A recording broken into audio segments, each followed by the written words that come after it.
Hi Army, welcome to my channel Ritika Love Te Cook, and it is a part 2 of the one short story of Te Cook love story. So let's start the story. ते और cookie दोनों ही kitchen में जाकर खड़े हैं क्योंकि Jungkook को थोड़ा बहुत खाना बनाना आता था, पर ते को तो कोई आइडिया ही नहीं कि अब आगे क्या करना होगा। तो जंकुक ने सोचा कि क्यों ना थोड़ा ते के साथ मजाक किया जाए। फिर जंकुक थोड़ा सीरियस होकर बोला, अब क्या करे आगे ते? ये सुनकर ते घूर कर जंकुक को देखा, फिर बोला, कुकी तुम मुझे क्यों पूछ रहे हो कि क्या करना है? मुझे कुछ भी नहीं पता और तुमको जो भी मन है वो बनाओ और मैं तुम्हारा हेल्प करूँगा। ये सुनकर जंकुक मन में बोला कि अभी ते को देखकर लग रहा है कि उसे किसी ने एग्ज़ाम में बैठा दिया है, पर फिर भी ते बहुत क्यूट लग रहा है। तो जंकुक बोला, ते क्यों ना मैं खाना ऑर्डर कर दूं क्योंकि हम दोनों ही आज बहुत ज़्यादा टायर्ड हैं। तो ते सैड होकर बोला, ठीक है। फिर दोनों ही जंकुक के बेडरूम में जाकर बैठ गए। फिर जंकुक ने फ़ोन से बहुत सारा खाना ऑर्डर कर दिया उसके और ते के पसंद का। फिर जंकुक ते को की ओर देखा तो ते सैड होकर चुपचाप बैठा था। तो जंकुक बोला, क्या हुआ ते? क्या मैंने घर में खाना नहीं बनाया इसलिए तुम्हारा मूड ऑफ हो गया? तो ते बोला, नहीं नहीं कुकी, ऐसी बात नहीं है। मेरा मूड ऑफ इसलिए है क्योंकि मुझे कुछ भी नहीं करना आता है। अच्छा कुकी, एक बात बोलो, सबके अंदर कोई ना कोई स्पेशल चीज़ होती है। जैसे तुम बहुत इंटेलिजेंट हो और कुकिंग भी अच्छा करते हो, पर मेरे अंदर कोई भी स्पेशल थिंग्स नहीं है।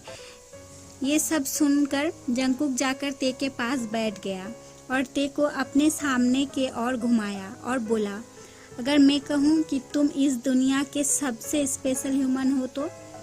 ते बोला, पर ये कैसे हो सकता है? तो जंकुक ने ते का हाथ पकड़कर उसे अपने रूम के विंडो के सामने ले गया और बाहर के ओर देखकर बोला, ते तुम्हें पता है तुम उन वाइट क्लाउड के तरह हो, एकदम innocent, pure, cute and sensitive, और तुम्हें ना कोई भी बदल नहीं सकता। तुम उन बादलों की तरह पूरे दुनिया को बहुत अच्छा सोचते हो, सबको एक जैसा प्यार करते हो, और अगर कोई तुम्हारा बुरा भी चाहता है या फिर हर समय तुम्हें चोट पहुंचाना चाहता है, उनका भी तुम बुरा नहीं चाह पाते हो। तुम इतना ज़्यादा प्योर हार्टेड इंसान हो और तुमको पता भी नहीं है कि ये दुनिया कितना ज़्यादा हार्टलेस है, और तुम एकदम एक चाइल्ड की तरह प्योर और इनोसेंट हो। ये सब बोलते बोलते जंकुक को फील हुआ कि ते कहाँ गया। तो जब मैं पीछे घूमा तो देखा मेरा ते एक क्यूट और इनोसेंट बेबी के तरह बेड में सोया हुआ है। पता नहीं कि क्यों, पर उसे देखकर मेरा सारा दर्द और सारा गुस्सा गायब हो जाता है। यहाँ तक मैं भी एक बच्चा बन जाता हूँ और मेरे ते को परेशान करता हूँ। तभी डोरबेल बजने का आवाज़ आया तो मैं दौड़कर गया, ये सोचकर कि खाना आ गया होगा, पर मेरे सोच में एक बाल्टी पानी फेंकते हुए देखा कि एक बुके आया है जो कि पूरा ब्लैक रोजेस से भरा हुआ है और उसमें एक लेटर है। तो मैं बिना कुछ सोचे वो लेटर खोला तो पता चला कि ये लेटर ते के लिए आया है और उसमें लिखा हुआ है, डियर किम ताeyang, तुम मरने वाले हो, और क्यों मरने वाले हो ये मैं तुम्हें जब मारूंगा तब बताऊंगा। और एक बात, ये कुछ दिन बहुत अच्छे से जियो, ठीक? बाय बाय किम ताeyang। ये पढ़ के तो मेरा पाँव से ज़मीन खिसक गया क्योंकि डायरेक्टली धमकी दे रहा है ये जो भी है, और इससे ये तो साफ साफ पता चल रहा है कि ये कोई आम इंसान नहीं है, वरना इतने पावरफुल आदमी के बेटे को डायरेक्टली तो थ्रेट नहीं करता। पर अभी मुझे डर इस बात का है कि मैं अभी ते को कैसे प्रोटेक्ट करूं, क्योंकि मेरा ते तो बहुत इनोसेंट है और मैं उसे बता भी नहीं सकता कि उसके पीछे कितने बुरे बुरे इंसान लगे हैं। पर अभी मुझे पापा और अंकल से बात करना होगा और उन्हें सब बताना होगा ताकि मैं पता लगा सकूं कि ये इंसान कौन है जो ते के जान के पीछे पड़ा है। पर मुझे जल्दी जल्दी से कुछ तो करना होगा क्योंकि मैं ते को लेकर कोई रिस्क नहीं लेना चाहता। फिर तभी डोरबेल बजता है और जंगकुक डोर ओपन करके देखता है कि डोर ऑर्डर आ गया है। पर जंगकुक का मूड ठीक नहीं हुआ। फिर अपने आप को थोड़ा संभालने के बाद अपने बेडरूम में आता है तो वो देखता है कि ते बेड में सैड फेस बनाकर बैठा है। तो ये देखकर जंगकुक तुरंत बोला, क्या हुआ ते?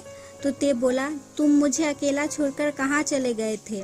तो जंगकुक बोला, वो मुझे एक कॉल आ गया था तो मैं रूम के बाहर गया और फिर ऑर्डर भी आ गया, पर तुम तो सो गए थे ना, फिर कब उठे? तो ते बोला, अभी अभी उठा और देखा तुम रूम में नहीं हो, इसलिए मेरा मूड ऑफ हो गया, पर अब मुझे बहुत अच्छा लग रहा है क्योंकि तुम आ गए। फिर जंगकुक ने सारा पैक किया हुआ खाना प्लेट में सजा दिया और ते को बोला, खाना रेडी है पेट में जाने के लिए ते, पर तुम यहाँ नहीं हो। ये सुनकर ते एकदम अचानक से बेड से जंप किया और ये देखकर जंगकुक बोला, ते नो, पर ते तब तक जंगकुक के ऊपर आके गिर गया और फिर बच्चों की तरह हंसने लगा। फिर बोला, चलो कुकी जल्दी जल्दी खाते हैं। तो जंगकुक बोला, पहले तुम उठो तभी तो हम दोनों खाएंगे। तो ते एक नर्वस सा स्माइल किया, फिर हंसते हुए बोला, हाँ मैं उठ ही तो रहा हूँ, तुम गुस्सा क्यों हो रहे हो? फिर दोनों खाने लगे। फिर अचानक ते अपने हाथों से खाना लेकर जंगकुक को खिलाने लगा, पर फिर बोला, कुकी तुम भी मुझे खिलाओ। फिर दोनों एक दूसरे को खिलाने लगे। फिर खाना खत्म करके दोनों सो गए अपने अपने कमरे में। पर इन लोगों को क्या पता कि सब कोई इन्हें अलग करने का प्लान बना रहे हैं। फिर नेक्स्ट डे ते और जंगकुक दोनों जब कॉलेज आए तो अचानक ते को प्रिंसिपल ने बुलाया। तो ते बिना कुछ ज़्यादा सोचे प्रिंसिपल के कैबिन में चला गया क्योंकि सब कुछ तो ठीक ठाक ही है। पर ते के जाने के बाद जंगकुक को टेंशन होने लगा क्योंकि बिना कोई रीज़न के प्रिंसिपल ते को तो नहीं बुलाया होगा, ज़रूर कुछ हुआ होगा। और ये सब सोचते सोचते जंगकुक भी प्रिंसिपल के कैबिन की ओर जाने लगा। तभी उसे आसपास के स्टूडेंट को ये बोलते हुए सुना कि ते एक कैरेक्टरलेस इंसान है और उसने जो किया है इसके बाद उस तेयंग को तो इस कॉलेज से निकाल देना चाहिए। ये सब सुनकर जंगकुक को बहुत गुस्सा आ रहा था, पर उसने सोचा पहले सब कुछ जानना होगा कि यहाँ चल क्या रहा है और फिर कोई स्टेप लेना सही होगा। तभी जंगकुक को याद आया कि ते बहुत देर से प्रिंसिपल के कैबिन में ही है। फिर जंगकुक भागकर कैबिन की ओर जाने लगा और वहाँ पर जाकर देखा कि वहाँ ते के साथ काय भी है और ते ने रो रो कर अपना आँख सुझा लिया है और काय ऐसा फेस बनाकर खड़ा था मानो उसके साथ कुछ बहुत बुरा हुआ है। पर मैं ते को ऐसे हाल में देखकर अपने आप को रोक नहीं पाया और मैं सीधा सीधा कैबिन के अंदर आया। और ये देखकर प्रिंसिपल सर बोले, जंगकुक तुम यहाँ क्या कर रहे हो? और हाँ, मुझे पता है कि तुम और ते बहुत अच्छे दोस्त हो, पर मैं कहना चाहता हूँ कि तुम इस लड़के मीन्स ते से दोस्ती मत रखो। तो मैं बोला, पर क्यों? तो फिर सर बोले, क्योंकि ते अच्छा लड़का नहीं है। ये सुनकर जंगकुक अपना गुस्सा कंट्रोल करते हुए बोला कि पर सर रीज़न क्या है? ने मुझे एक वीडियो दिखाया जिसमें ऐसा रिकॉर्ड किया गया है कि ते ने काय को एक्सेप्ट किया जब काय ने उसे प्रपोज किया, पर जब मैं वहाँ आया तो ते ने ऐसा दिखाया कि मानो काय उसके साथ ज़बरदस्ती कर रहा है उसे एक्सेप्ट कराने के लिए। ये वीडियो देखकर मेरा तो दुनिया ही थम गई कि इस वीडियो को पूरा इस तरह से एडिट किया गया है कि ते को फंसाने के लिए। इस काय को तो मैं छोड़ूंगा नहीं, पर अभी मुझे ते को समझाना होगा कि वो टेंशन ना ले। पर तभी पीछे बहुत जोर से आवाज़ हुआ और जंगकुक पीछे घूमकर देखा कि ते सेंसलेस होकर गिर गया है। ये देखकर तो जंगकुक की हार्ट बीट करना ही भूल गया और जंगकुक तुरंत ते के पास जाकर उसे अपने गोद में लेकर अपने घर की तरफ जाने लगा और अपने फैमिली डॉक्टर को कॉल करके तुरंत आने को कहा। फिर जंगकुक ते को अपने रूम में लाकर लेटा दिया और डॉक्टर भी आ गए और उन्होंने ते को चेक करने के बाद कहा कि ते को मेंटली बहुत बड़ा धक्का लगा है जिससे वो सह नहीं पाए, इसलिए सेंसलेस हो गए। पर अभी वो बिल्कुल ठीक है, बस उन्हें का अच्छे से ध्यान रखे। और फिर डॉक्टर चले गए। अभी ते कुछ देर रेस्ट करेगा, इसलिए मैं रूम से बाहर आ गया। फिर सोचने लगा कि कैसे इन सब प्रॉब्लम का सॉल्यूशन करे, पर मुझे जल्द कुछ करना होगा, नहीं तो सब ते को लेकर गलत सोचने लगेगा। पर ऐसा क्या करूं? ये सब सोचते सोचते जंगकुक को अचानक याद आया कि उस गार्डन एरिया में जरूर सीसीटीवी कैमरा होगा, क्योंकि वो कॉलेज का बैक एरिया है। फिर मैं बिना कुछ ज़्यादा सोचे वहाँ चला गया और मैंने वहाँ देखा कि वहाँ पर सीसीटीवी कैमरा है। फिर मैं कॉलेज के सीसीटीवी कंट्रोल रूम में गया। फिर थोड़ा अपना पावर दिखाकर उस टाइम के फुटेज को देखा और फिर उस फुटेज क्लिप को अपने फ़ोन में अपलोड कर लिया। फिर मैं सीधा प्रिंसिपल के रूम में गया, जहाँ पर प्रिंसिपल अकेले बैठकर कुछ सोच रहे थे और मुझे देखकर बोले, अरे जंगकुक, तुम यहाँ? तेयंग अब कैसा है? मैं तो ते को बहुत इनोसेंट समझता था, पर आज जो मैंने देखा उसके बाद फिर प्रिंसिपल कुछ और आगे बोलते उससे पहले जंगकुक ने कहा, सर, ते इनोसेंट है।